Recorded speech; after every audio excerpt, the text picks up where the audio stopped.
there, welcome to Board Game Hot Takes. My name's Tim. And this is Chris. This is Adam. And today we're going to be discussing our top 3 board game production pet peeves. So these are going to be things that you see game publishers do with their productions that annoy us. They may not be game breaking, but we see them regularly and it always frustrates us when we see them. They're little pet peeves for us.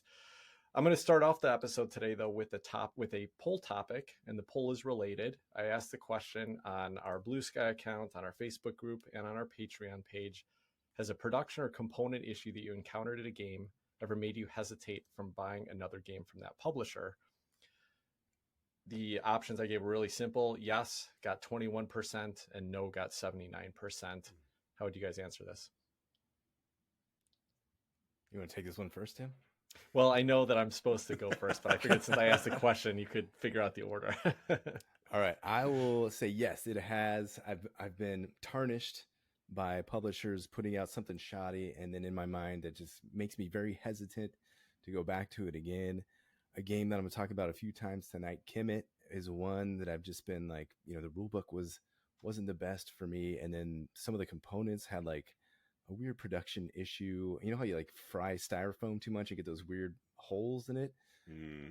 I don't know. Hopefully you don't have to know about that, but that's what happens if you get styrofoam too hot, it sort of melts. So some of their plastic trays or holders and containers, it looked like that happened to them where they got like too hot and a little bit melty or something like that. So that's one that's happened. But I keep going back to Matago. It hasn't seemed to stop me. It's made me more hesitant, but it hasn't made me completely stop. There was another one, I think, Dinosaur Island, like the fake Jurassic Park game. Mm-hmm. That game came with some punched in corners. And so, I wrote them and I was like, hey, the box is kind of smashed up. And they're like, we can't help you. You're on your own. I was like, well, okay. I'm not going to buy stuff from you anymore. That's by Pandasaurus, I think, right? That's right. So that's exactly right. In both these cases, do you think they were exceptions? Like they happen to be just something that was an error in the production order? Or do you think they were like literally making bad components and you're afraid? Well, for the Kemet, the rulebook one, that's pretty, well, they made like a million copies of that thing. So, subsequent Kickstarters are on the Galactic Renaissance one. I said, hey, how's the, what are you guys going to do for the translation this time? You're going to have translators come in and, experts take a look at this thing before we put it out there. And they didn't write me back, but at least I asked the question. Well, I'm glad that I've never had melted components. I mean, that just sounds like a real downer. But my answer to this one was no, which is a little bit of a surprise to me because you guys know how much I like a nice production. And this topic in particular was a great one to me because there's so many things that annoy me about production when they're not done right that I had a lot to say. But I can also say that I've never actually chosen not to buy a game from a company because of sins in their productions in the past. I guess I'm just, that much of a forgiving guy. I'm willing to look over it and, judge each game on its own merits. So yeah, that's a no for me. Yeah, it was a no for me as well. I can't think of a situation where because of one game, I chose not to buy a game from another company. The one example that I thought about though was I bought Clank in Space early, and the card stock on that was just really thin, and there hasn't been another deck builder I've played that just kind of wore as quickly as that. So I remember when I was looking at Dune Imperium several years later, and that was also by Direwolf Studios, and I was worried about it, and it turns out it was fine. So that I think that's something they learned from and improved on. I haven't really seen that with their other games, but that was an exception, or an example at least, where I think it made me consider, is this going to be a problem in other games as well? But generally I haven't. I do think of some publishers like, I mentioned GMT recently about kind of being known for poor production. So I definitely would be a little less likely to look into their games just because their typical quality in the past has been weaker. We played a Jest of Robin Hood though, or Guest of Robin, I don't even know how to pronounce that, but whatever, of Robin Hood, and the production was nice. So I would definitely be more interested in looking into their stuff. Like maybe they've kind of, it figured out how to get some graphic design, some UX design in there and make it a little bit higher quality. What's that game coming out by the designer of Magic the Gathering, Richard Garfield? Oh, yeah. That's right. Never mind. Yeah, right. Well, here's how some of the listeners answered on our polls. Christopher said, no, the quality of the game itself will always be the determining factor for me. If the game itself is super fun, then whatever I'll deal with, lame components. With 3D printing being more and more of a thing, chances are high that there'll be various sellers that are selling upgraded components to the game. I would just purchase those upgrades if I hated the components that much. And I have used that as a solution sometimes, but that's not ideal that I can't just buy a game that's beautiful and functional in the same box. Daniel said, the recent Nocturne Kickstarter from Flatout and AEG looks like a prototype. Horrendously flimsy components, box that feels like it's made from paper, a key component on a thin sheet of card, and horrible printing on the bidding auction tokens. Would never use again and feel cheated that they took full price Kickstarter money and produced a product on the extreme cheap. Have you guys looked at this Kickstarter? Do you have any idea? No. I did a quick search on Kickstarter and I couldn't find it. So I wonder if it was on GameFound or I just didn't search well or something. So I didn't get a chance to look at this before the show, but I'll check this one out later. But that's really frustrating. And I think this is the biggest risk because, if you're buying a published game, you're going to have like reviews on the published copy that you can read in advance, or you'll see pictures of it. Kickstarter's tough because you're backing it before the game's ever published, and they might maybe it's the factory made some mistakes, or maybe it's the publisher cut some corners and said, you know what, ultimately we don't have enough money to buy the better components that we were planning to. And I've seen that communication before. So I think Kickstarter definitely makes it riskier. Although I think in defense of Kickstarter, not that there's a lot of great things about, doing Kickstarters, but my experience has generally not been that they underperform. It's, if anything, they over-engineer the pieces, probably because they feel like they need to justify people spending the amount of money that they did. What was the game you guys played recently where it was these massive plastic pieces that in a game that didn't really deserve it? It was one with the buildings. Oh, Skyrise. Skyrise. Yeah, that's the one where they kind of went way overboard to justify how much you had to pay for that. Yeah, I think you're right, Chris. That's usually what happens, but I definitely, it's not always. And I don't even know if it's intentional sometimes. I think sometimes, you're just not going to get what what you're expecting, because the prototypes that they're using on the Kickstarter, it's one thing to see like a 3D rendering of a model or something like that, or see a board game in a 3D model on the table, but then when you get it, it can be thinner cardboard or thinner components and stuff. So I think it, as Daniel mentioned with this Nocturne. Kevin said, yes, game right, and the atrocity that Sushi Go Party is. Metal box, flimsy card stock, terrible insert, etc. I regret the purchase a lot. The game is wasted with them. That was really interesting to me because I have played Sushi Go Party. I owned it for a while. I don't like the non-standard box. That actually almost made one of my, one of the items in my list of like board game pet peeves, production pet peeves. But other than that, I guess the card stock did wear fairly quickly too, but I wouldn't have called it an atrocity. So that was an interesting perspective on that. Joanna said, I said no, but in a weird way, it's almost yes, but not in the bad way. I know Kaman is big on minis, and Awakened Realms also goes over the top there, so I'm hesitant to buy their games because it's bloated with high quality components, whereas I prefer cardboard and better mechanisms. So that's a different take on it. And I mean, I don't disagree with it. I think sometimes having I've mentioned on a couple episodes recently that I'm planning to go through a cull for a number of reasons, but just partly because that's the type of person I am. I like to get rid of stuff. And one of the first things that I've been thinking about is I've got some great big box, board games that I love, but I might be getting rid of some of those and going back to the old original productions or smaller versions of them, which is crazy in a way, but I think it's warranted, to be honest. So I don't know. I get where you're coming from, Joanna. Joanna's a Patreon backer as of this week, by the way. So thank you, Joe. That's awesome to have you as part of our team. Kanye said, I love the game Wizard. Such a great card game that is a neat little package. Its unique production, however, is not so great. I don't know whether the unique art style counts as component issue. I think bad art counts as component issues. But the black card backs certainly do. The deck looks like it has been dug up from the garden after one shuffle. So it must just show a lot of wear or something. But like I said, I love the game, and I've even bought another copy of it, probably because of the component issue. I feel like the beat up cards are part of its charm. Maybe I am also fine with it because it's a small little card game. So there's an example where he clearly didn't mind putting money into it again because he liked it enough. All right. And then Ben said, I backed a Kickstarter campaign for They Live, Assault on Cable 54. And I had to bring this one up because I know Adam has this game, so I'm curious to hear his take on it. which was a board game based on the great John Carpenter movie. While it has innovative features, some of the components, such as the cards, were poor quality. So when the same studio announced a Kickstarter for They Live the card game, I hesitated for a moment. But in their new campaign, the creators acknowledged upfront that the card quality in the previous game was poor. They thanked backers for the constructive feedback and said that, well, they were working with a new factory that was more experienced in making board game components. This was all I needed to hear, so I backed that second campaign, which fulfilled a while ago, and I haven't regretted it. Adam, did you notice any component issues with They Live, or is it something that stood out to you at least? Yeah, you could tell there was some weirdness going on there with the cards. They all had this little kind of chip in one corner of them. I don't know, it's supposed to be some sort of mechanism in a game, but it really stands out. So if you're trying to stack them, they get thick in one corner and the other corner is like this thin, so you have to like stagger them or turn them around or do this weird stuff. And then they had this thing where you wear these glasses, and you would see if it was an alien or not, right? So you put in this little thing and you could see if this thing was an alien. So some of those you could see without the glasses, so they kind of had to do a fix for that too. So some neat ideas, but a couple of hiccups in the execution. And I think the final solution was bad. The game's playable, and I think it's pretty fun.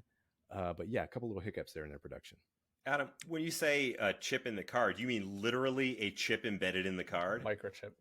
Wow. That's what it looks like. It's not, I don't think it's, I don't think you can scan it or anything. I don't know what its exact function is. I'm sure it does something, but yeah, the bottom right, I think, of all these cards, there's like a chunky little thing. I hope it does something. I mean, yeah, right. I don't know. That seems like it'd be expensive for no gameplay, but maybe it opens up later in the campaign or in the game or something like that. I'm sure the answer is 2 clicks away, but I don't. Let's face it, Adam's never finished playing a game of Daylight as much as he talked about it.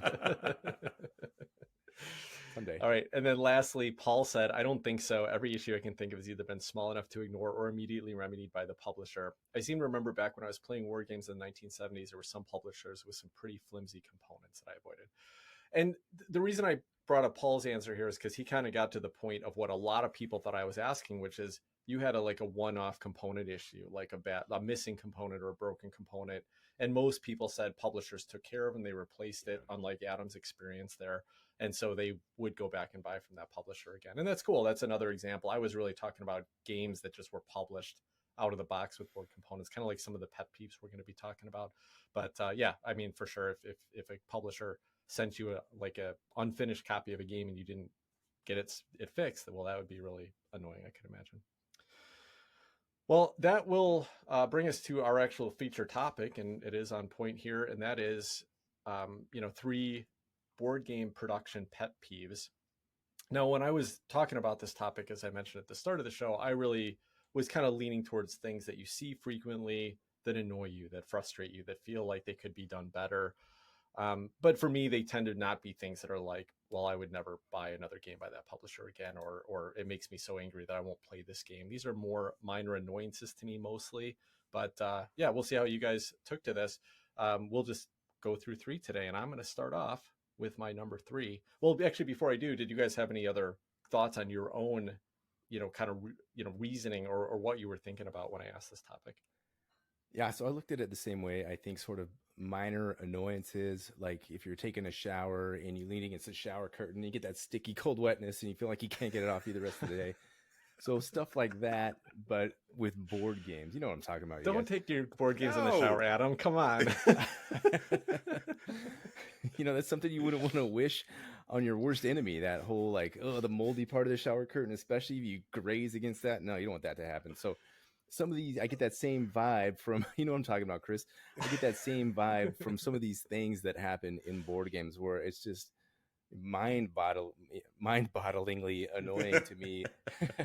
And I just get so annoyed. Why would they do this? This is so frustrating. So it was a fun list to talk about, and a fun list, I talked about with Sarah. She helped me come up with some of this stuff, and a fun list to make. So nothing, game breaking but it's just annoying kind of stuff that's going to make me hesitate to go back, or stuff I might shy away from in the future. Yeah, I feel like I need to go wash my shower curtain now. No, I interpreted this the same way that you did, Tim. I just look for the things that are features of a game or features of a production that I don't like, not mistakes. Although you might argue that the things that these companies do are mistakes because they often end up being very annoying. And even though I find them extremely annoying sometimes, like extremely, extremely annoying, like I said, they haven't been enough to drive me away from publishers or developers. But yeah, I looked at this the same way that you guys did. All right, well, I'll just jump in with my number 3, and this is probably the least impactful of them, but it's one of my biggest annoyances, one of my biggest pet peeves, and that's boring or non-thematic first-player tokens. Now, first-player tokens are such an unimportant component of a game. It could literally be anything, but I feel like a lot of publishers really take advantage of this and add to the theme by providing some component that is fun to have control of, that's fun to own. So I'll start with a couple examples of cases where I think they were done poorly. And I have them right here in front of me. So if you're watching this on YouTube, you'll see the components. But the first one is the first player token from Nucleum. This is a little cardboard chit. And I'll give you some examples of cardboard chits that are perfectly fine. But I don't know what this represents. It is a picture of a sunset over, I think maybe a city with a number 1 printed on it. It's boring. It's not fun to handle, and it doesn't mean anything to me in the sense of the game. Like literally make it a nuclear power plant or a train car or anything at all that was referenced in the game. The game kind of story, and I would be fine with it. But that one doesn't make any sense to me. Are you sure that was a sunset, or is that maybe a mushroom cloud? No, it's a sunset. Oh, there's almost like a rogue component from some other game that just left in the box. Like, but it was in the punch board. Okay, it's probably like some other game that never got produced. They accidentally made some punch boards for it. They're like, oh, we'll just throw this in here. Now here's the second one I don't have to show, and then I'll show another one. But the second one I don't have to show is from the Alexander Pfister game. Sorry, I didn't add it to my list today. I meant to. Boonlake. Boonlake is a game about kind of farming around this lake in, you're rediscovering society in an area that people are just starting to settle, right? Or like, it was an old settled area, new settlers are moving into it, whatever. For some reason, the first player component and a large image on the board game box is a picture of a floating, like a lily flower or something like that. Yeah, the lotus. I remember seeing the that. lotus. Yeah, and I don't know why they chose that as a symbol of the game, but it doesn't reference any other components. It doesn't have anything to do with the theme of the game. Obviously, someone put it as the artwork on the box, and so they said, well, let's make that in the first player component, but it doesn't make any sense to me. And then the last one is a game that you guys will love, and I think you'll disagree with me on this one, but this is the first player token from Pan Am. Now, Pan Am, we've talked a decent amount, and I actually will be referencing Pan Am again tonight, that we actually like their production. I think they did some really stylistic, cool things, but this first player token always bugs me because it just says first player on it. It's got some kind of a stylized design maybe from that era, but it doesn't have the Pan Am symbol on it. It doesn't have a picture of an airplane on it. It has nothing that tells me that this is related to Pan Am. So it's just a boring cardboard shit that I really don't care about having in front of me. So there's just some examples. Now, I think you can do cardboard shits. Like, I understand why people use cardboard shits as a first player component because it's cheap. You just put it in a punch board and that's great. But I've got some examples where publishers did this well. Adam looks like he's taking notes. He's ready to speak up. So my first one, just a couple quickly that went with cardboard shits that I thought did it well. Let's see here. The Wyrmspan used just a dragon token. Like it's a picture of the iconic dragon on the cover of the box. It's a dragon. You're playing a game about dragons. Wingspan the same with the iconic bird off the box cover. Tzolk'in the Mayan calendar used as a Mayan headdress as the first player token. And it references directly to when you want to take over first player, you put your marker on the space that has that headdress linked to it. That's thematic, and it's, that makes sense to me. And then Dune Imperium has a sandworm, a picture of one of the sandworms, one of the most critical, kind of characters in the story, which aren't really referenced too much in the game itself. So they made it into the first player token. And I love having that little sandworm. So those were some simple cardboard shits that were done well versus the ones I mentioned. And then I'll mention some kind of premium first player tokens. And obviously there's a lot of extravagant examples you can go with here, but two really easy examples were, let's take the Dune Imperium token. And if you buy the component upgrade kit, they turn it into a metal, like embossed, huge heavy coin, and the worm looks just like the wall, kind of the wall in the movie where they have this big metal embossed Dune worm on the wall in Arrakis. So that one's really cool. And then the last one I'll mention, which was already mentioned today, Dinosaur Island. If you bought their deluxe version, it came with a slap bracelet, was the first player token. That's right. Which is so cool because it's like an 80s theme park thing, and you've got a slap bracelet you put on. I love that. I thought that was such a fun and clever component for a first player token. You have some good choices, Tim. I love that chunky metal coin in Dune Imperium. I always want to be first player, or it's like significant. It is pretty significant being first player in that game too. So you're watching that thing and you get it. You're like, all right, I get first pick of all this awesome stuff. So yeah, when you first brought this up, I was like, who cares? A first player token. But you're right. That Sunset Nucleum thing, you're just like, what is this thing? It makes no sense. And some of those other first player tokens, yeah, those are fun to handle. Chris is probably going to talk about the Pan Am thing too. We had a little discussion going on for a while about some cool potential first player markers. There's so much you could do for Pan Am, a little airplane on a stick or something. Some very cool retro designs when you're talking about Pan Am. Chris, don't you specifically have something that you got for this, like a little pair of wings or something? Yeah. I went on eBay and I got an actual pair of original, like 1960s or whatever, like the wings that you pilots hand out to the little kids, like the junior pilot wings, and it's got Pan Am with the little wings on it. So, and it's from back in the day. I had to get it from eBay. So I love that. I actually hadn't had a chance to play with it yet. So I'm looking forward to the next time that we all get to play this and I get to use my special wings as the first player token.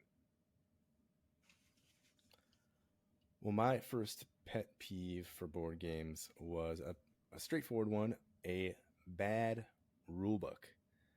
So I've had a few examples of this. Sometimes I think in the case of Kemet, Blood and Sand, which I talked about earlier, it could just be a shoddy translation, or there might be, some issues. They're a French company, and this is a second version of the game.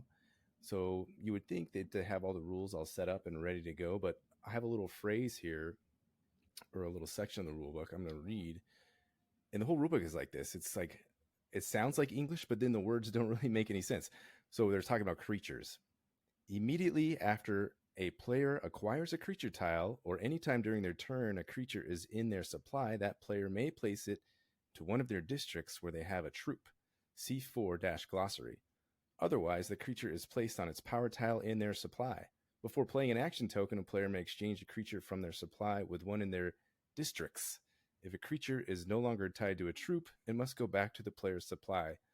And a creature is not a unit, but must be tied to a troop, and then it has 3 bullet points after that.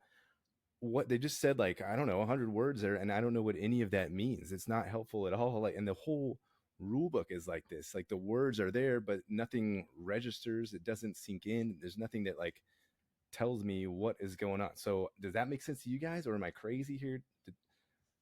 I don't know. Whatever. Yeah, no, I mean, I guess I'm crazy. What you read to me, I was kind of trying to put it together in my mind as you were talking through it, and I think I could get to what they were trying to say, but it definitely felt like it went a little bit of a long route. But I think it's a great example. Sorry to skip over you here, Chris, but there are bad rule books that make games harder to play and harder to learn. One Deck Galaxy we've talked about in the past. Batman Gotham City Chronicles we've talked about in the past. Bitoku, the solo rules in that game were the most impossible, incomprehensible mess that I've ever seen in a rule book, and that's a terrible component. And again, it's a very big. I would see this is what I would go beyond a pet peeve. This is like no, I can't play this game. Right? That's like a big deal. It is a big deal. Yeah. So a couple more examples. Oh, go ahead, Chris. Oh, if you can't learn the game, I mean, it's impossible, right? Yeah. I mean, that's a perfect example of that. You and I experienced this, Tim. It's Batman Gotham City Chronicles, which is, the rule book was so bad that one of the Kickstarter, quote unquote expansions they did was a new rule book. So yeah. Anyway, go on, Adam, please. So other bad rule books, there's this light game Sarah picked up. It's called Trellis. And all the rule book needs to say is draw a tile, put a tile down, connect it to a vine that matches, put your flowers out, and then pick a new vine and put your flowers on that one. That's really all the rule book has to say.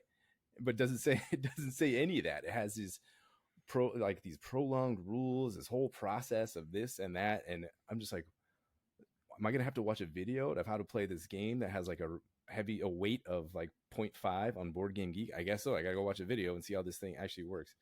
So that was frustrating. But once you finally get in that game, it's fun and easy and quick, and you just play it back 100 times because it's awesome. Missing info in a rulebook is rough. One Deck Galaxy, they just forgot to put a chunk, unforgivable. Like, you publish this game and put it out to backers, and there's a whole section of the rulebook that's missing on a key like mechanism in the game. I had to call Tim up. I was like, Tim, how do you even play this game? I feel like I'm missing something. You're like, you are missing something, Adam. This is what's going on. So that was weird. And then a lot of these rulebooks you'll be reading through, and okay, here's a picture of the setup. Thanks for that. Here's some key terms and concepts I need to know about. Thanks for that.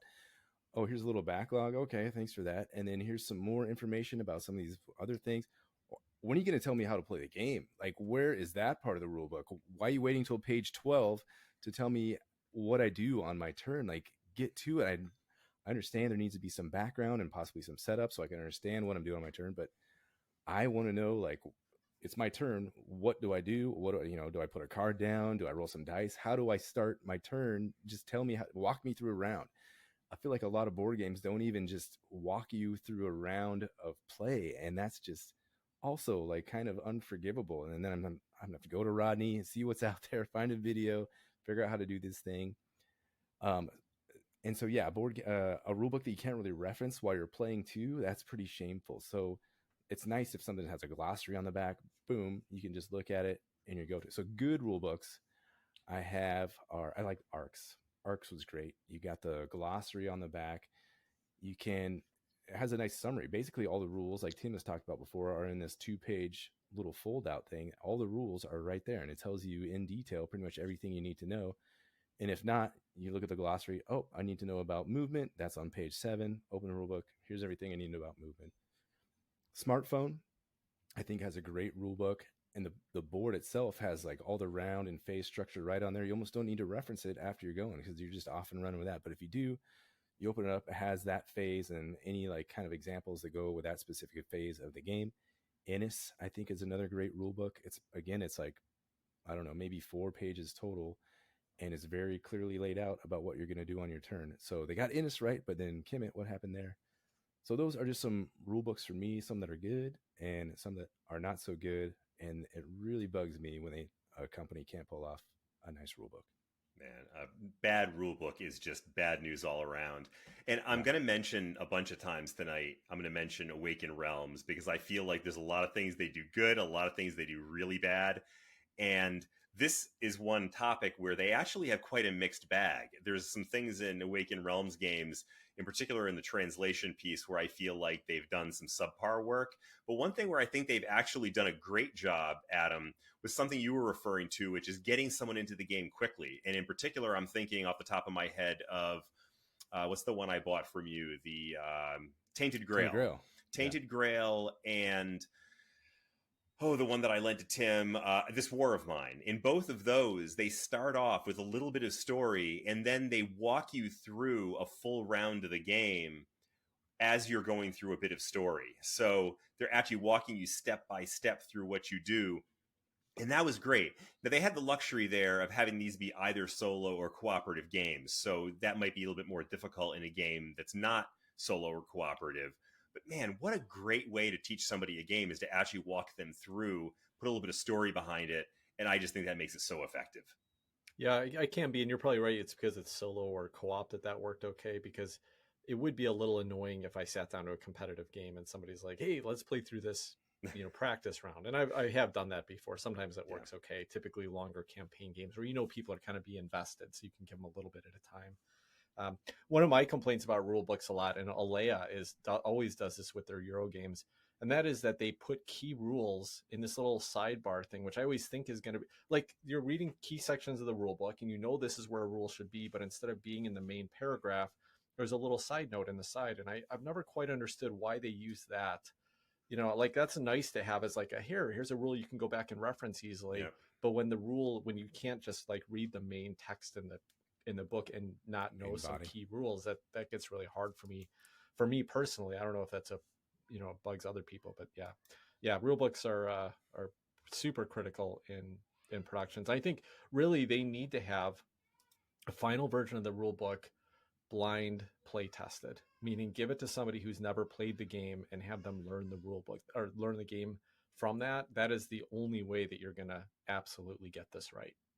Because otherwise people that are playing it all the time, they know these rules in their head. They may not miss if something's out of, like missing in there or not easy to reference, because it's like, they don't need to, they've already got it. Arcs is a little guilty of having that sidebar thing. Yeah. You brought that up before. Some of the main rules are off that little side section, couple 2-3 places, but once you know where they are, then you've found it. But yeah, annoying. So my number 3 is one that we've all talked about at one time or another, and that's boxes that are too small for the game. I don't get this one because we're talking about cardboard here. We aren't talking about massive, expensive undertakings in terms of the packaging, at least as far as I know. And it's funny because I like to do a lot of outdoors stuff. And one of the things that I find with outdoor equipment, backpacking equipment, stuff like that, is they do the same thing. They give you a packaging that is exactly 1 centimeter larger than the thing that you're supposed to store in it. Now, in board games, this can create lid lift. It can create, the packaging can get messed up. You can get your components damaged. But one thing I want to really focus on in particular, where I find this to be particularly frustrating, is when you've got big minis. Often it's going to be big minis that have these little delicate parts on them, like a tail on a dragon or something like that. And you have to use the insert. Like there's some where you just really have to use the insert or you're going to cause damage to your pieces. And then you're left trying to figure out how to put them back in the insert or find some way to put them in without the insert. And that can be absolutely crazyfying. I mean, I've had times when I've had pieces like, I don't care if this thing gets broken or not. I'm just so sick of trying to fit this stupid thing back into the box that, I just give up. So this is one of the places where I'm going to call out Awaken Realms, not for something they did good, but for something they do bad, because this is an unfortunate thing where they don't always hit the mark. And part of the reason for that, I think, is because Awaken Realm games tend to have large, complicated minis. That's one of the things that they're known for. But a couple of great examples that come right from their stable. One is Great Wall. Great Wall was an okay game, and it had a really great production. I mean, the production on this was absolutely phenomenal. But one of the things that they did was they put all these minis in there, each of which are very delicate, have little guys holding flags and things like that, and it takes up a lot of space. So you have to make sure the pieces all go in exactly the right spot, which wasn't that bad, except they also give you these cardboard wall pieces that you put together to make the actual Great Wall, and then they stack on top of each other. And I'll tell you, I mean, that is a hugely impactful part of the game. I mean, the production is actually delightful when you see it on the table and you have these wall pieces stacked on top of each other. But when you take those apart, they just don't fit in the box anymore. Then all of a sudden you have these massive amounts of minis, and then you have these pieces of wall stacked on top of each other that are, stacking your box up overly high, and now you have lid lift. And the other alternative would be just to leave them built, but then there's no way you're even getting close to putting them in the box. Then you have to find someplace else to put them. So what I did with my copy before I decided to sell it was I just built them and set them in a drawer and figured if I ever play this game, I'm going to take them out of the drawer and not even put them back in the box. Another good example of this is the first place that I ever experienced this back in the early days of my gaming career, was Lords of Hellas. Oh my goodness. And this is another packaging atrocity by Awaken Realms. Because this one, there were some pieces, I forget what the specific pieces were, but they were these big curly Q, really skinny little bits of plastic on the minis. Because if you've ever played these games, Lords of Ragnarok or Lords of Hellas, then you know that they have these giant statues of gods that get built piece by piece. And these are humongous and they're very delicate. And so in Lords of Hellas, it's incomprehensible. It is unknowable how to actually put this thing back in the box in a way that's going to protect these pieces and isn't going to create lid lift. Absolutely drove me crazy. Another one in the Rogues Gallery here, and this one is not Awaken Realms. This is Simon, which is also known for its large minis, Blood Rage. Now with Blood Rage, I finally gave up and said, I'm chucking out the insert. I'm just sticking them all in a bag. Fortunately, those are a little bit less delicate than the Awaken Realms figures, so I haven't broken anything yet. Fingers crossed. But another violator, another really bad perpetrator of big minis in a small box and no good way to store them. Now, let me talk for a second about a place where these things were done well. And I've got two that jump right out. One is Return to Dark Tower. This game was phenomenal. Restoration Games, from what I have seen, does a great job with their packaging. And Return to Dark Tower was phenomenal. Now, this game has a lot of minis. It has a lot of packaging, and it has a lot of big pieces, including this gigantic tower that sits right in the center of the game board and is the centerpiece of the game. And this thing is not only large, I mean large, like a foot tall large, but it's also extremely important, and it's electronic, so you have to be careful with it. You can't just chuck that in a box. But the packaging, the way they laid it out, this multi-level packaging, which, believe it or not, when I say multi-level, it probably doesn't sound intuitive, but everything about this packaging is intuitive. Like, you look at it and you know exactly where everything goes. Another example of where this kind of packaging with complex, large minis was done well, ironically, because it was the only thing this game did well, was Lords of Ragnarok, which maybe means that after Lords of Hellas, Awakened Realms learned their lesson and got it a little bit more right the next time around, which I actually found pretty pleasant. It's too bad I hated the game because, you know, it wasn't that unpleasant to set up. But yeah, this drives me crazy, and I have so many boxes of mine that are just sitting there with lid lift because what are you going to do about it? Yeah, this is interesting. I have a related topic down a little bit related to inserts. So I'll talk more about inserts in a bit, but I want to talk about box size a little bit. And that is that this is probably a complicated issue for publishers. And this is one of the examples. I have another topic on my list where I think I can understand why publishers do this in a way that is frustrating to me. First, the smaller the box, the less it costs to ship. And that can be a huge cost to publishers and eventually to consumers about buying a game. So if they can fit 15 games in a box versus 10 games in a box, that may change the price point of the game quite a bit and the cost to publish it. So I can understand sometimes why they use smaller boxes than you would want to see there. The other thing that I think happens sometimes is games will get into kind of a series, like the publisher releases game A, fits perfectly fine. Now they've got another game in the series and they want it to kind of sit next to it on the shelf. The West Kingdom trilogy by Garphill Games was like this, where Architects of the West Kingdom fits perfectly fine in that box as is. And it's this nice 9x9 box. But then the other two games in the series stopped fitting very well. There was more components to them, but they were trying to obviously blend it in as a series. And I think that's a poor reason to try to keep the box size the same, but I also understand why people like that look in their collection to some extent. That's what they're trying to cater to. So yeah, box size is an interesting one. I mean, for sure, it is frustrating when you can't put a game back in the box the way it was intended to and have it fit, for sure. Chris, when you were talking about minis, trying to get them back in the box, you're talking about Blood Rage. I was thinking Ankh in my head. Another game where Simon Games is a culprit here.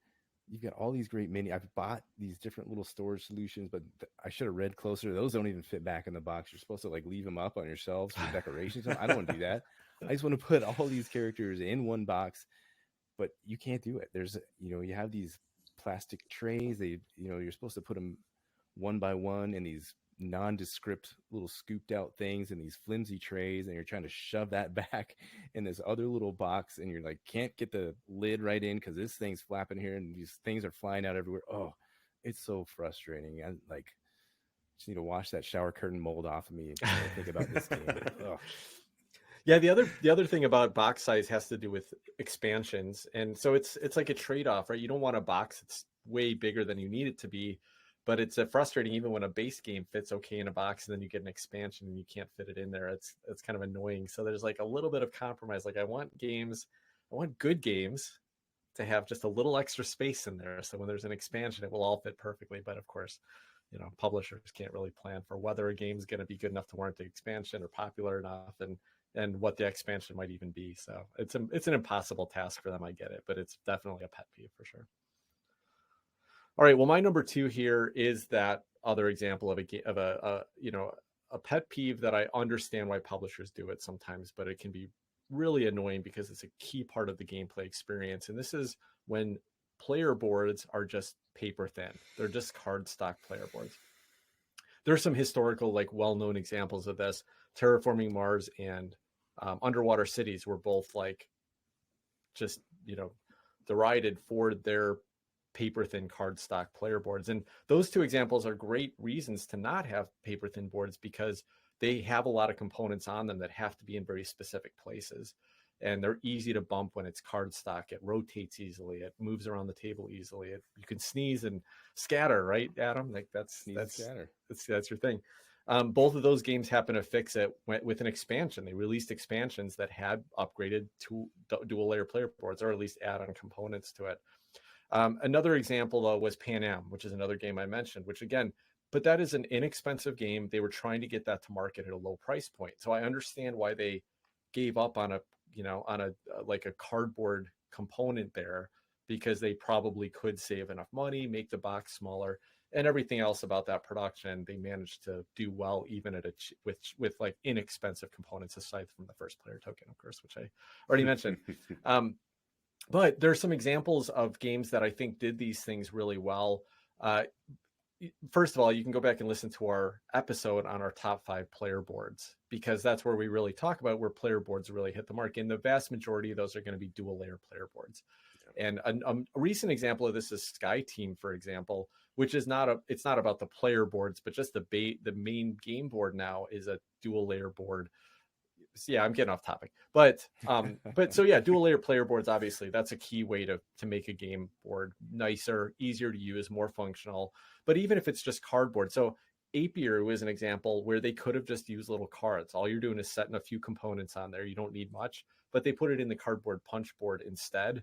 And all of a sudden it feels like a nicer component that you get to interact with. So I just think that player boards are such a key part of the experience. You're interacting with, you're playing with it. And many times the risk of bumping something and displacing or changing the gameplay or impacting the gameplay can be so significant that the player boards should really be considered from a production perspective. And it's a pet peeve of mine when I get a player board that's just a piece of cardboard. One other example, though, that did use paper stock but actually made it nice to me, and I actually really appreciate it, and that's Tapestry by Stonemaier Games. What they did on that is they added a little bit of a texturing on it, and It does two things. One is that you do have some tracks and markers on there, but the texturing kind of keeps those in place a little bit better, and it feels a little more premium.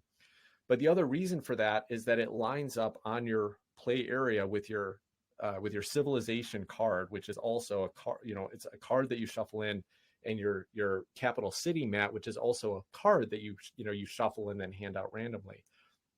So if they'd made that main player board cardboard, then it wouldn't have quite fit together with the things you put around it. Now, I don't know that I would have been unhappy if it had been a cardboard or dual layer board. I probably would have appreciated it even more. But I do think they took that extra step of adding up, enough premium to it and making it work. I've never had a problem with my components getting knocked off the Tapestry player board, even though it is cardstock. So at least they took a step to fix that a little bit. Yeah, Tim, great point here. With a nice player board makes such a difference in a board game as far as feel and thematic integration, right? You get the Terraforming Mars ones like you brought up. Those were the textbook case of a bad player board where there's so much stuff on there. If you bump the table, if somebody stands up and hits it with their hip, then you've got this little scatter of bronze and silver and gold pieces. Where were all these things? I don't know. Maybe they were here. I guess that looks about right. There's something to talk about in the future with some more kind of board game components. But anyway, going back to Pan Am, I was just looking around on Etsy. It occurred to me, like, why didn't they just make a piece of that player board, that was like a hangar or a tarmac or a runway or something? And you could put your ships, your airplanes right there. And of course, Etsy, somebody did this. They have these stained wooden ones with a little spot for your income, I think it is. Nice. And then where you put your fleet is like a runway. So how cool is that? I might have to buy these things. They're beautiful. I have to look at that now. I'm whetted my appetite for some upgrades. It's going to make such a difference, right? Just that nice little touch, nice little feel. I think will add a nice little touch. It can make a difference if it helps thematically tie you into the game and organizes important components that much better. Yeah. And Tim, to your point about the very thin player boards, I hadn't thought about that with Tapestry, but you're actually right. I've experienced that same thing. And that card stock that they use with the texture on it is actually quite nice. And I'm going to stick up for Pan Am a little bit here. Adam makes a good point about, it could have been a little bit more thematic. But one of the things I think that makes it okay in Pan Am, despite, in addition to the fact that they're doing this for the low price point, which they accomplished very well, it's that you don't interact that much with your player board in Pan Am. You don't have to do much with it. There's some games where you're constantly interacting with your player board, and those are the ones where, and I'm going to talk about one here in a short while, where you have to interact with it a lot, and it's crappy, thin, and cheap. That's when it gets really bad. Well, they do have that income marker though, and I have definitely lost track of that because it got bumped. But I get it. Yeah. It's just like Apiary, right? It didn't need to be thicker, but it is such a key part of my play experience that if it was a little thicker, it would have been more premium. So, but it's a trade-off, right? It's going to cost more and be heavier to ship, and so that all comes with a cost as well. My next board game pet peeve, and this might strike a nerve with some people, but I feel like it's okay because I'm a white guy, but board games that feature all white guys, or they can tell are designed by a white guy and meant to be played by a white guy. I realize the irony here. We're a podcast of 3 white guys talking about board games, but I can't say I have a lot of, as much as I make fun of myself for not having friends, I do have friends in the area, and I don't know, 10% of them are white guys. I have an Indian friend, half Chinese friend, Filipino friends, Malaysian, so from all over the world. And how am I going to show them Hansa Teutonica, a grumpy white guy on the cover? Who's going to want to play that? Who's going to want to play any European game about farming in the 1300s, Renaissance stuff? I don't know, maybe they'll get into it. I'm sure they'd be fine with it, but the appeal is not going to be there. So that kind of frustrates me. On this along the same vein, if there's only like one woman in a game, and especially if that woman is over sexualized. I live in a house with Sarah and our 3 daughters that we have here. So many games get eliminated. I don't care if they're good, if they don't portray women in a way that's like respectful and powerful, empowering to my kids that I can't bring home. I can't do that. And same thing if there's a token minority in there, it's going to be tough to bring that to the table. So I don't know, I'm sure there's plenty of offenders here. I look quickly at one. It's maybe not the best example, but Grand Austria Hotel. I think that has a lot of nods to other board game designers. So it's primarily a white thing, board games and board game designers, at least at the time this game was made. And by those designers, tipping their hats to other designers. So almost every patron or somebody that's going to stay in that hotel is some weird white guy. I found one black guy, and he was like in the kitchen in the background. So hopefully I'm wrong about that, and people can come up with a lot of counter examples. Let me jump in on Grand Austria Hotel really quickly, just as a little cut. Now, I've only played the game a few times, and it did stand out to me that you're right on that. What I thought was an interesting counterpoint, though, is that just like today or something, I saw on the Board Game Hotness or some messaging about a Grand Austria Hotel roll and write game. And what actually stood out to me more than anything else was that there was a woman on the cover, and it was such a drastic juxtaposition of what I remember Grand Austria Hotel looking like. I was like, oh, they made an obvious choice there, and I applaud that. I appreciate that. So just an interesting example that since I just noticed that today. Yeah. And I think one might reasonably ask Adam, who would ever want to play Hansa Teutonica, regardless of who is on the box. But your point is well taken. One thing that I do find interesting, and I really applaud designers for doing this, it's that these days, at least I feel like I almost never see a board game where it's all white men or overly sexualized women. I feel like there's been so much progress in that front. And I always see games now where it is clear, like very clear to me, that there was a choice that was made, like a very mindful choice. And I applaud them for making that choice. I mean, that is the way to get representation, is to represent. And so I love seeing that. And some people look at that and say, oh, well, they're just trying too hard. I say they're doing great. I don't think that's trying too hard at all. I think that's doing exactly what we ought to be doing. And the more, you look at a board game and see people that look like you, especially if you're not a white dude, I mean, it's going to make it more inviting. And I think that's wonderful. So some games that do this well, Skyrise, like we played, Tim, there's about half men, half women in there, all colors represented. Yeah, what's Royal great about Visit. that one too, just really quickly, because that was my first thought here, was that this was all real historical people that were Yeah. used from the early 20th century. And even, people will say, oh, well, it's all white men because historically that's who would have been there. But you can always find examples if you care. And Skyrise did a great job of that. And not only did they do that, but they also, every player color, you can flip over the board and usually I think every one of them was, you could be a man or a woman. So if, like, just do that. That's easy enough, right? Yeah. That's a great example. Royal Visit does this a little bit, where there's a king and a jester and a wizard, and those are guys. But the guardians, the knights for the king, are women. So that's an easy touch to do there. Abduction, a great game, features ducks of all colors. No bias there. So I want to give a nod to Abduction. Anyway, games designed by white people for white people just are tougher and tougher for me to want to table anymore. I have one more that I want to throw out there as a great example of representation, or maybe choosing your own adventure. The game My Father's Work, which has a number of different sculpts for the different characters. There's probably like 6 different sculpts, but the sculpts are non-specific. So what determines which one is the mad scientist, which one is the mad scientist's spouse, which one is the groundskeeper, that's determined by a little ring that gets put on the bottom, and they're different shapes. Like one's like a star, one's like a square. So that's what determines what type of character that is. And so you could have 2 spouses that are both men. You could have the woman is the mad scientist and the guy is the spouse. You can kind of do anything you want to do. And I thought that was great because, everybody wants to tailor their, who their character is a little bit. And that was a really clever way to accomplish something that I have not seen accomplished very often in a board game. Yeah. You know what? Let me just call out really quickly here that every single time we've talked about representation on the show is the only time we've ever gotten negative reviews on Apple Podcasts. And so I can expect that we'll get some this week, but that's okay. But what I did want to remind you is that if you feel bad that we're talking about representation, it's because there are a lot of different types of people, and at least 51% of them are women. So there's a right to representation by everybody. We strongly believe that.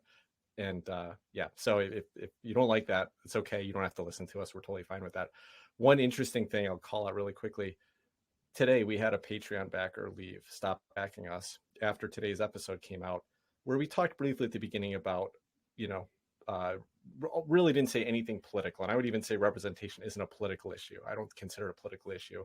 But they said too political after the episode that we released today, because at the beginning of the episode, we talked a little bit about why we may or may not support publishers without even giving specific examples or anything like that. So, some people are very sensitive on these topics. We try to keep the show about games, but in this case, I think it's very clearly about games and who's going to enjoy playing them, and why representation matters in games. So, that's fine. It's probably going to piss some people off, but that's a great call out, Adam, and something that I appreciate when a game does representation well as a production choice that they're making. Great. Well, on that note, let me find a way to piss some more people off with my number 2. No, actually, this one's, I think, pretty non-controversial, except maybe with Adam, because I'm going to talk smack about one of his favorite games. But my number 2, and I did rank these in terms of the order of their annoyingness to me. So the box may have been annoying, but boy, this one's really annoying. This is repetitive card artwork. We've all played games where you've got cards that just look the same, card after card after card. And even worse, not just cards that look the same, but cards that had the same art on card after card after card, as opposed to those delightful experiences we have where we play a game where every card is unique. Every card tells a little bit of a story. And, in the first category, the limited card artwork, even if the artwork is great, if you're seeing it over and over and over again, it just doesn't have the same impact. I really want to see the story that's told by all the different cards, all the different characters. There's a little bit of story in that I just find absolutely delightful. So a couple of examples of places where card artwork could have been done so much better by making it more unique. One of them is Capital Lux 2 Electric Boogaloo, which is direct attack on me, Chris. which is great card art. I mean, it's Kwanchai Moria, great artist, but if I recall right, they're like the denominations, or I forget. It's been so long since we played the game. It's essentially the same art over and over and over again, right? Yep, it is. Yeah. Yep. Another similar example is Nadavat Lear, which is a game where you have dwarves that you're recruiting, and I actually love the art. I find this some of the most compelling fantasy artwork in games that I've played. I think the characters are so I don't want to say lifelike is not the word, but there's so much character in the cards, the drawings of these dwarves, that when you see the same picture popping up over and over and over again, it just makes me a little bit sad. I would have loved to have seen that artist kind of spread their wings a little bit and add some more cards, some more characters. I assume that that's all a product of, not wanting to, pay for the extra art, that there's budgetary considerations there. But, for the experience, I'd be willing to pay the extra for that. And just as the counterpoint, a couple places where this is done extremely well. One of them is Tapestry, a game that's come up twice now already. And this is a game that has a huge stack of cards. There are cards for your civilizations. There's cards for the Tapestry cards. There are cards for the inventions. I mean, there's all kinds of cards in this game. By the time you get all the expansions, there's probably, I'd say, a couple hundred cards. And every single one of them has absolutely top-notch art that tells a story. And, among a million other things that make me love this game, that's one of them. I really love looking at that card art that really does say something different in every card. The other example I want to give of a really nice execution in diverse card art is Star Realms. This is a game I don't talk about often enough. It's a game I play all the time. But other than a couple of the basic cards, your starter cards, every single ship is entirely different. And every single ship has character. I mean, there's a few of them that I've been like, that one wasn't so exciting. It looks like generic spaceship. But almost all of them, especially things like the blob ships and the machine cult ships, or the ones that are the mixture of the two different factions, have so much character to them. They're so interesting to look at that it's a delight. It's fun seeing what you're going to draw next, seeing what the picture is, and each one, as I said, tells a little bit of a story. So my vote is, even if it costs a little bit more to pay the artist to do some extra art, pay it. I'll pay it. Just do it.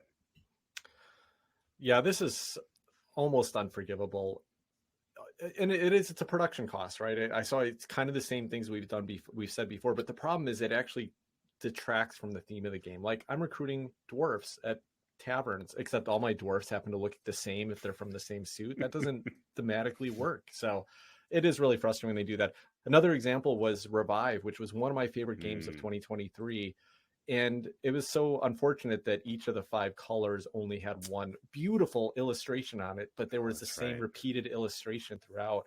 So, and just like Capital X2 happens to be by the same designers, by the way. I don't think that was their choice, but coincidence. What's going to happen, unfortunately, is that in order to save money in this case, artists are not going to get paid. Instead, publishers are going to start using AI art to quickly generate variety. No, not so. This is something to keep an eye open for. I really do care about art as a unique, kind of demonstration of human creativity and passion that I think, I would happily pay more.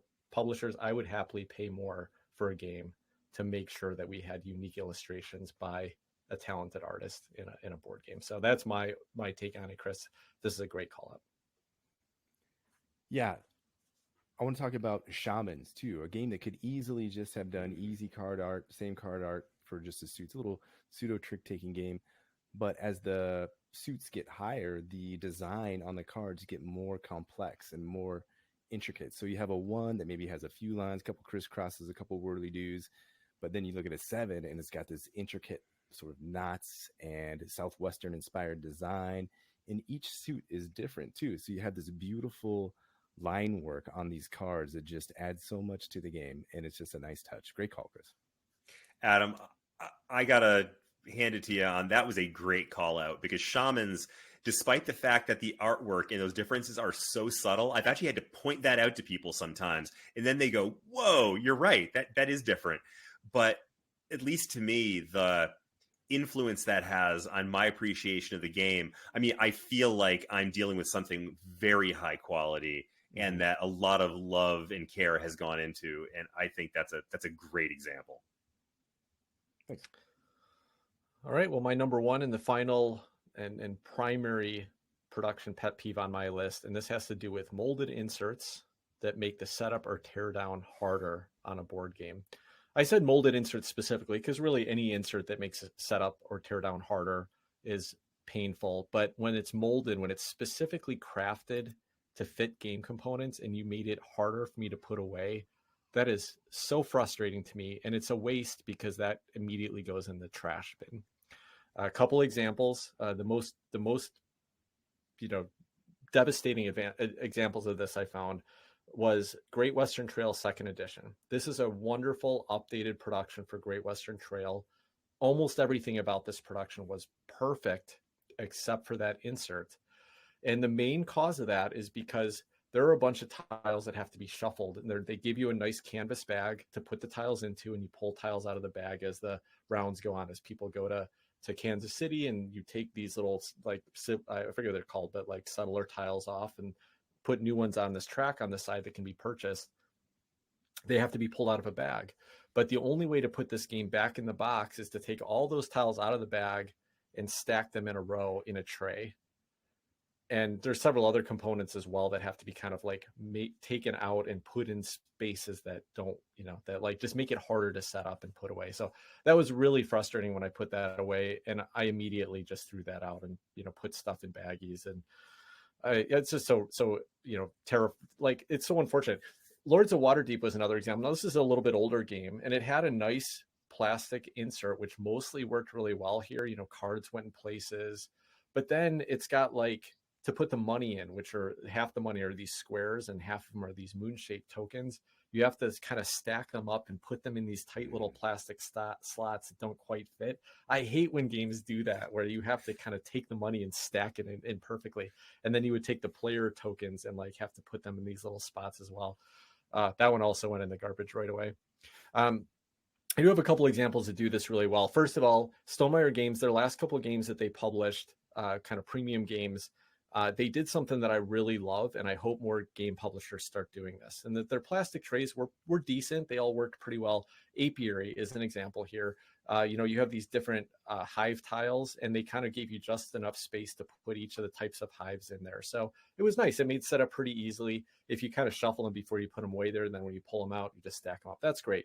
What's really awesome here, though, is that there's a component tray. It's like a little square box, and it has a lid on it. And so you put all the components in this one little tray, put the lid on it, and then it slides into the insert, so that when you set up the game, you don't have to take the components out and set them out on the table or to pull them out of baggies. You just take this tray up and you put it on the game, on the next to the board. And so it's so easy to set up and tear down. And then Expeditions did something really similar. They used a little component tray like that. So I really appreciate that little touch that is so obvious. And I will 100% more likely pull a game out if it's going to be that easy to set up on the table. Another great example of an amazing plastic molded tray solution was Dwellings of Eldervale, a game I haven't talked about for a little while because I don't own it anymore. But this game was full of components and full of mechanisms and pretty fiddly, and it was almost solved by these player trays. The player board was literally a tray. And so all you just pulled it out of the box, and all the trays that you needed to interact with were lined up there. Some of the places where you would get these little square tiles you could spend or use in the game, and they had spaces for them, so that as you purchase them, you would put them in this tray. That game made everything so easy to put in and take out. And one of the areas that really solved was, Chris, you talked about molded trays for like minis, right? So, Command does this and stuff like that. Dwellings of Eldervale was the first game, not the last though, where I've seen where they made the tray sizes for the mold for the minis all the same size, but they were perfect fit for every mini type. So every one of the minis, even though they were different shapes and stuff, would fit in any of the spaces. So you don't have to go and hunt and find the exact space to put that mini into. Wonderland's War does that pretty well too. Yeah. A whole bunch of different sculpts in there, but they all fit in any of the spaces, except for like there's one or two that go in unique spaces because they're larger. But it makes it so much easier to set up and put away. So I really appreciate the touches that Game Trees, I think, was the company that made the trays for that game. And when there's real thought put into making the game set up and put away, I really appreciate that, and I really get frustrated and peeved about games that make it harder for me to set up. I think a word that was on the tip of your tongue, Tim, maybe was egregious when you're thinking of Great Western Trail. Yes, it was on. Egregious. I was on the tip of my tongue too, and I had to Google it. I was like, "What is this freaking word?" Found it. Egregious. The egregious culprit, offender. The Great Western Trail. Yes. Cat in a Box does this. We got your little components, the little different physics components. It has room for them in this skinny little row. My fingers are too fat to get in there and try to scoop them up. I end up just having to flip the box over and tap them all out. Yeah, and what's the point of having them be separated anyway then? Because they're all just going to get scattered together when you dump them out. It's so frustrating. And I love it when a game does this right and makes everything easy. Yeah, and Tim, like you, I love it when they have a tray that you just lift it right out of the box and set it down. Like Wonderland's War was the one that came to mind for me, and you mentioned that one too. So that's a great example. I bet a lot of people, when hearing us say that, they're like, well, there's aftermarket, kind of inserts that you can get for this, but I have not found great success with any of the aftermarket inserts I've found. Not that really solved it. Like either they, because like the, what are the foam insert ones? I forget what they're called, but those ones folded space, right? So they make pretty decent component, like they try to build it in a way that it makes it usable like that, where everything can be pulled out. But one, it's like impossible. It's like a puzzle to put them back in the box in the right way when you're done. And two, some of them like end up giving you lid lift anyway, but it makes it harder to just get everything in the right spaces and stuff like that. Some of the wood inserts, I think like your brass one, Adam, I swear to God, that is just as much work to try to put all the components away in that. I played with somebody else's copy, same exact tray later, or recently, and I think I would have just rather just had them all in baggies and sorted out as I set it up. So I haven't found most of those kind of aftermarket inserts don't really work much better for me. My final pet peeve is when, and this kind of ties into other stuff you guys were talking about, but I kind of summarized it as production obstructs the functionality, or as I texted you guys to make a little rhyme out of, production obstructs function. So there's a few games that do this. Voidfall has some incredibly nice production issues, but some incredibly horrible parts when you're trying to set up that game. The ships, if you got the fancy ships, they have to be on this little stand because there's the 3 cubes, so you can count how many ships are in that fleet type. So you have to assemble all these ships. Chris is shaking his head because he's so angry. He remembers doing this with me when we were working on these things for like an hour, building up this game, trying to get it ready to go. Yeah, I want to jump in on this one. The retail version of this has cardboard ships with just spaces for cubes. And it, when I used to see that, when I saw it and I was back, and I was like, I can't get this stupid cardboard ships. And I actually regret it now. I think I would more likely play this game if I had the retail version of that game, because setting up the ships is as simple as pulling one out of a box, putting it on the table, and then you're all set to go. It's an unfixable problem. I don't want to play the crappy cardboard ships, but I don't want to spend an entire game session setting up the next game that we're going to play. What do you do? There's no solution to this problem. No, that's a great point, Chris. If they just never made the updated version, you didn't know that it existed. That's what the solution was. Thanks for nothing, Mind Clash. Make a 3-sided. I have a solution. You make a 3-sided cool ship. One side's a 1, one side's a 2, one side's a 3. That's all you got to do. So figure out how to do that in your set. Then the tech in Voidfall, having to dig out the tech from these different factions, it doesn't make any sense. Like, just keep it separate, or I don't know why they have that put in there. What a disaster trying to set up the tech. Yeah, that was someone trying to make a smart insert decision that completely botched it. That was a big fail there. That was just awful. What did I put on here? I put Ankh, I think for the same reason, Chris. You got all these minis I talked about, and then how do you put them away, get them back out? You're trying to organize all the stuff, and then there's all the different little troops. There's just a lot of stuff. The game is great, and I love it. I'm going to keep this game forever because I think it's fantastic. But the minis and mini storage and where to put all these things, it takes a while. It takes an effort and organization to get this game ready to go. Everdell, you get the big old tree. Does that really help? Does it hurt? If you put it out of the way, it's not bad, but I don't know, it could obstruct some sides of the table from seeing the game board. Tim's shaking his head. What do you want to say it's about bad. the tree? No, it's bad. Okay. You just don't even play with the tree. It's unfortunate. And Yeah. I think here's the thing about the tree is that it probably sold more copies of that game when it came out. It stood out. It was like the big standout component, but it made the experience frustrating for a lot of people. And I don't play with that tree at all. Like it stays in the box. So yeah, that's a terrible production decision for playability. Yeah. Arcs, the upgraded ships, Yeah, I think are not the way to go. I don't think I'm going to play with those anymore. How many times they're wobbly? So they're wobbly, and it makes a difference if these things are standing up or laying on their side. Yeah. How many times would be like, is that ship damaged? Is it healthy? Like, I can't remember. I think it was healthy. Just stand it back up. That's an unfortunate one because that could have been fixed with just putting a broader base on those plastic ships. Just somebody like they made the sculpts and didn't test them in an actual gameplay session before they published, a million copies of the game or whatever. What a bummer, because they're beautiful looking ships too. Yeah. Kyle Farron's art in 3D. These ships are cool looking. If only they stood up a little bit better. Yeah. How many times have we said, is this one damaged? Okay, and then what do I have? Some counters to this. The production of smartphone ink. Again, I go back to that. The board is a dual layer board. Everything's laid out right there. You know what phase, what's happening. So smooth, so slick. Trekking the World, it has the rules right there on the board. Everything you need to know is just right there in phase steps, everything. Eclipse Second Dawn. You talk about player trays. Here's your faction. Here's everything you need for your faction right in this little box. Here you go, set up. All your trackers are on the lid. How smart is that? There's ships underneath there. The ship stands are in there. Your home sector's in. Everything's right there. It's fantastic. A game with 1 billion pieces. You're ready to play that thing in, 10 minutes. It's amazing. It is kind of shocking. I mean, that is like, of all the games, compare those two. Voidfall. My blood pressure is still elevated from that conversation we were having a couple minutes ago about the setup for that. We literally took almost a game session to set up that game, and it was great. And we had a lot of fun, but it was insane. And then you got Eclipse Second Dawn, where it feels like it would be the same, and it's like, it's magic. Yeah. It just magically puts itself on the table for you, and you just play it. See, two funny parts about Voidfall that just happened this week is that we were literally going to play Voidfall last week. That was the game I picked to set up, and it didn't get played because Adam was like, he started to think about setting it up, and he's like, I can't do this. I can't play it. So we played Arcs for again. real. Yeah. And then Chris, in the past, we've talked about box size, and you said, is your car too small? You can't fit.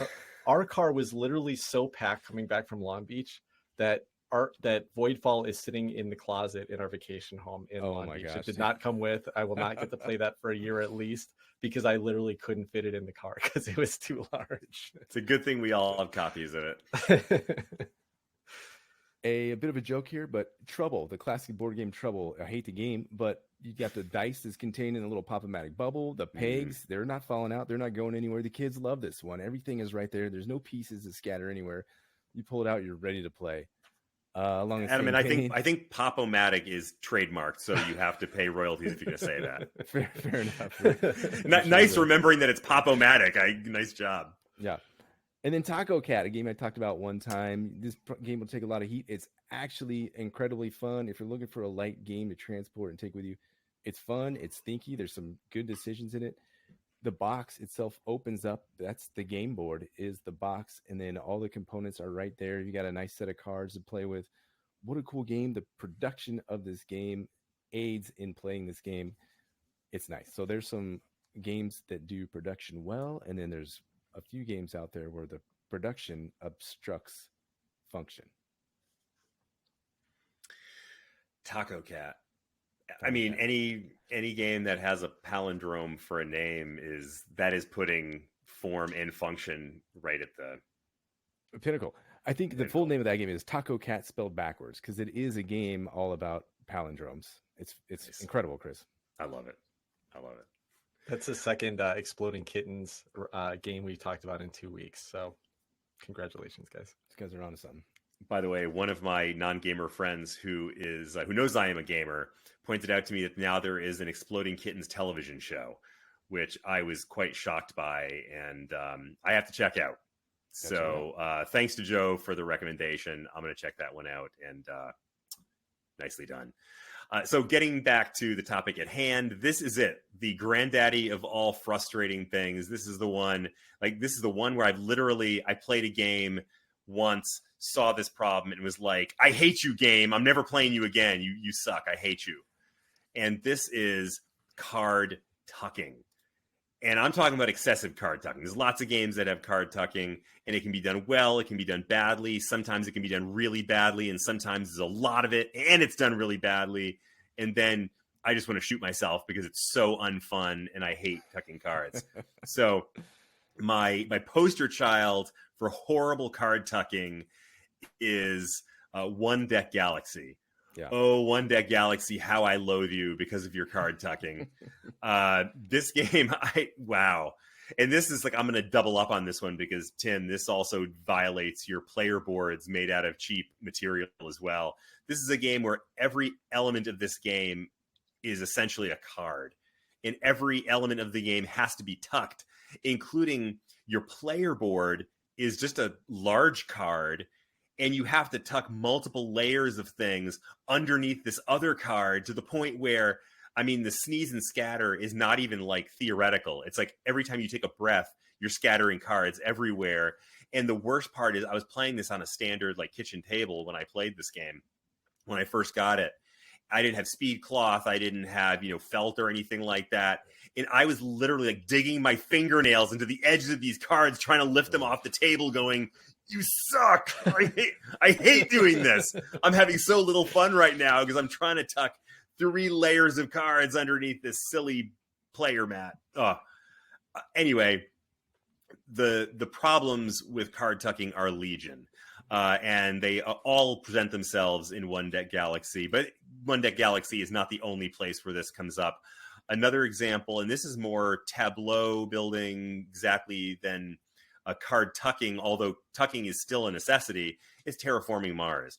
You have so many cards that get put out in a tableau that you effectively have to tuck. And it's designed that way. It's designed so that you put these like rows of cards so that you're always able to see at least the little icons at the top, because the different icons let you do different things, to the point where, you have these huge tableaus with like 20, 30 cards in them, in multiple tableaus, because there's different kinds of cards that come in different colors. And I'm constantly like shifting them around a little bit and tweaking it and kind of, tapping the sides so that they stay straight. Drives me absolutely, absolutely crazy. I hate that kind of tucking. Now, there are situations where tucking is actually done appropriately and it's done well. A really good example is the game that we played and reviewed last week. We played Luthier. And in Luthier, there is a small amount of tucking, and it's under a player board, which is, now we played it on Tabletop Simulator, but from everything that I can see and from videos and from the production, it's going to be in a nice, solid cardboard player board where you have to tuck cards to show what benefits you get after you say satisfy a patron's needs. And the other example that I think of, and it's a very similar kind of situation, it was Revive. Revive is a game where you do a fair amount of tucking, but you're not tucking multiple cards in the same location. So there's only one layer of tucking, and you're doing it under a player board where there's a spot for the cards you have to tuck. And there is an easy way to get it in there. In fact, I think in Revive, there were little pieces you could put underneath the player board that would raise it up a little bit off the table and slide that in. You're thinking, or am I confusing that? Expeditions did that. Expeditions. Okay. Yeah. My bad. Well, Expeditions did that part better. But I still feel like with Revive, there was tucking, but it was not a difficult amount of tucking. You weren't doing multiple cards. And you keep smiling because I know what it sounds like. It's just this. Am I going to slip in and actually say what it sounds like? No, but I mean, it's no. That's not I wasn't thinking that at all, Chris. Now where's your mind going, Chris? Anyway, I'm going to stop because my blood pressure is going back up again. First it was void fall, now it's card tucking. Card tucking, don't do it. That's funny. I was, when you sent us your list of what you were going to talk about tonight, and I was trying to is this a production issue or is this like a mechanism of a game, right? Because some of these games kind of rely on the tucking to be how the game flows. But I think that there are production things that can be done better or worse. And you gave a couple examples, but let's go back to One Deck Galaxy for a little bit. Now, we all got the deluxe version of that game. And what made it worse was that one of the deluxe components you got were these kind of plastic cards. And these cards were more slippery than standard cards and a little bit harder to pick up. So I honestly think that if that had been normal cards, it would have been a little bit easier to play with. So that was a funny, like it was supposed to be a deluxe component, but actually made the experience worse for us. My wife complains about Space Base all the time. This is a game where you're constantly taking cards off your player board, which is it's a full game board. It's like a 3 fold out game board, but it's long and thin that each player has. So that's a nice, heavy, thick component for a player board. But you have to tuck all these cards underneath, and you're doing it throughout the game, and you're tucking them underneath other cards.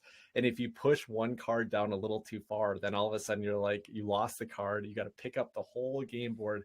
So it can be really frustrating. A couple examples that also did it really well, though, was Legrand, the deluxe version of that. You have to tuck cards under the side of your board, but there are literally kind of slots that you slide it under your board and then it stops. Like it's like they're slightly raised just in the space where the card goes, so that it's really easy to slide in there and know when you pushed it too far. And then Lacrimosa did this by actually making it so that when you slide the card in, you slide it between 2 layers of cardboard. Now, my one friend is going to be so pissed if I don't mention the fact that the last time we played that, though, because I talked about that as one of the best player boards. But the last time we played that, his player board, for some reason, was a little tight. So he would try to stick cards underneath into the game board, and he couldn't get them in there. So it was like this frustration the whole time. So, sometimes it works, sometimes it doesn't. But that's funny. I am definitely not as focused on tucking as you are, Chris. I think tucking is okay most of the time, but I can understand why it can be frustrating. No, I'm right there with you, Chris. Tucking is the worst. When you texted this out, and I got so angry. I was like, what a great pet peeve. I hate tucking. Wingspan, it doesn't. I don't like tucking in Wingspan. It's frustrating. I just make my own pile of tuck cards.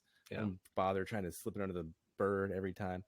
But I think a couple games that do it well. Voidfall does this really well. Not only do you get to slide your big, beautiful player board into your or your faction into your player board, and sort of a just satisfying maneuver, but then there's also spots to slide in your agendas, and then all the other stuff that you're sliding in everywhere on that board. And stuff.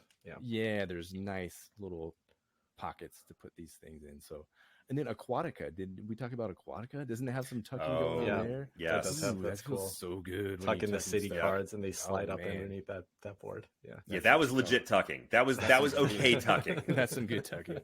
But yeah, in general, tucking is awful. You're pushing around cards, and then you're sliding stuff out, and you get disgusting. All right. Well, I have just a couple. I'll just mention quickly. There were a couple other just general categories that I would have called out if we'd made this a longer list, but we are obviously running long even with 3. I don't like when a D6 is used for thematic purposes. For example, Voidfall, where that's supposed to represent population, but they just left a plain D6. At least it could have been like a custom D6 with some kind of theme on there. White border cards. I've mentioned this in the past. This goes back to my old Magic the Gathering days, where white border cards were considered the cheap knockoff cards. And so I don't like seeing them in games at all. And then when games today, even, or kind of more modern games, use your classic like pawns or meeples, like the old school wooden components. Like, for example, when Scythe had such an amazing production, and then the player token is just like a typical, like almost like a sorry pawn. And then, and so that was just like, it felt like such a miss there. And then, there are some games, it's rare that you see this anymore, where they're still using like your traditional Carcassonne meeple, which feels so outdated as a component at this point. So those are a couple extra ones. Do you guys have any other runners up that you wanted to mention quickly?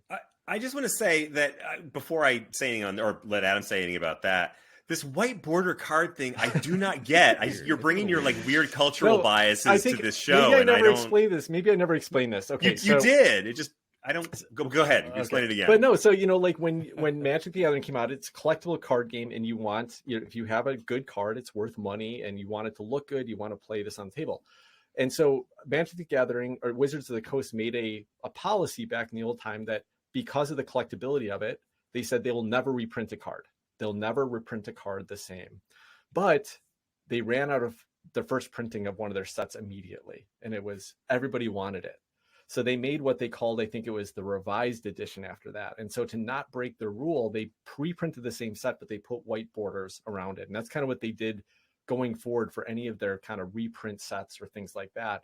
And what that always meant is that if you had a white border card, it meant you had the cheaper, crappier version that anyone could get. There was billions of copies of it.